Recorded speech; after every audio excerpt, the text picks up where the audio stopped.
Hey there, it's Amy from thecrazycraftlady.com. Fall is here, so let's make a quick craft using leaves from your yard. So I started with a large canvas. This one was 14 inches by 18 inches, and I painted the whole thing blue. So I used folk art home decor chalk paint in the color Nautical, but you can really use any type of paint you want: chalk paint, acrylic craft paint, leftover wall paint from a project, really anything you got lying around.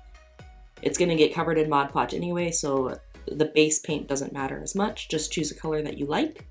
And then you just want complete coverage. So on the edges and the whole canvas, you're probably going to have to do 2 coats to get absolute complete coverage. But once your 2 coats of paint have dried, cover the whole thing in Mod Podge. Here I used matte Mod Podge because that's just my go-to Mod Podge of choice. And then once the Mod Podge is dried, it's time to get creative with your leaves. So my kids and I went on a walk through the neighborhood and we picked up leaves as we went.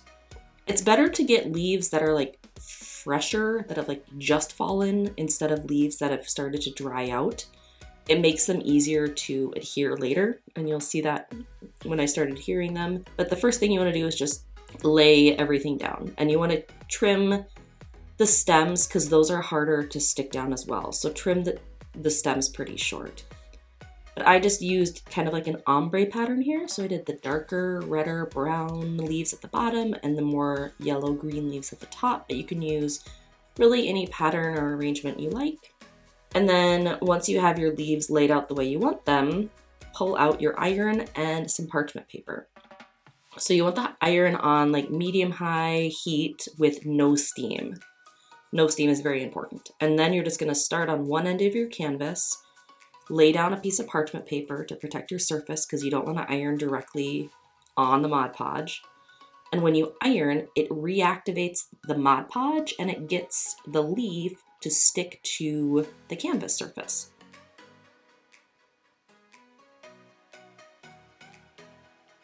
I think it would be really tricky to just Mod Podge leaves directly down because they are so wavy and wrinkly and 3-dimensional. By using this heat transfer method, I think you get a better, smoother finish. And I will say that the leaves that I used that had dried out a little bit more or that were a little bit thicker gave me the hardest time like sticking. So the leaves that were a little bit fresher, a little bit softer, were a lot easier to adhere down to the canvas. But just work your way all the way around. I started on one end and moved to the other.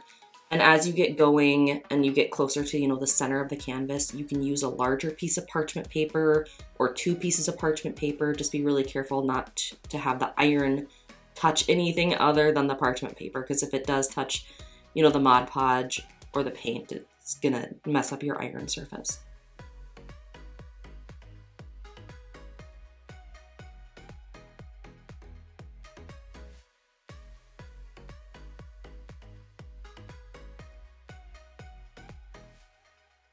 And then once I had all my leaves stuck down, I just came back with another coat of that same matte finish Mod Podge. I just prefer matte. I don't know why, I just don't like shiny stuff.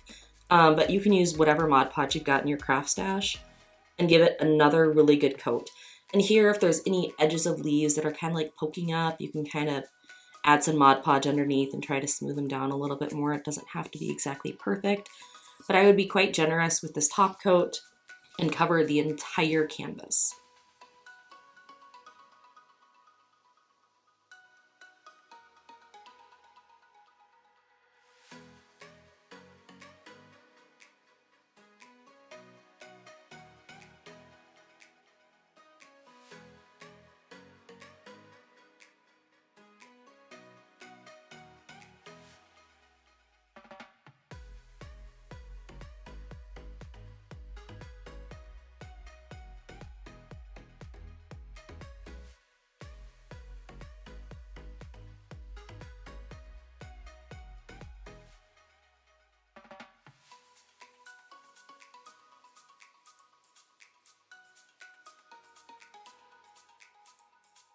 And then once your top coat of Mod Podge is dried, you have a cute piece of fall wall decor that you can display on a gallery wall or really anywhere in your house. I think it's just a fun way to bring some elements from outdoors into your crafting.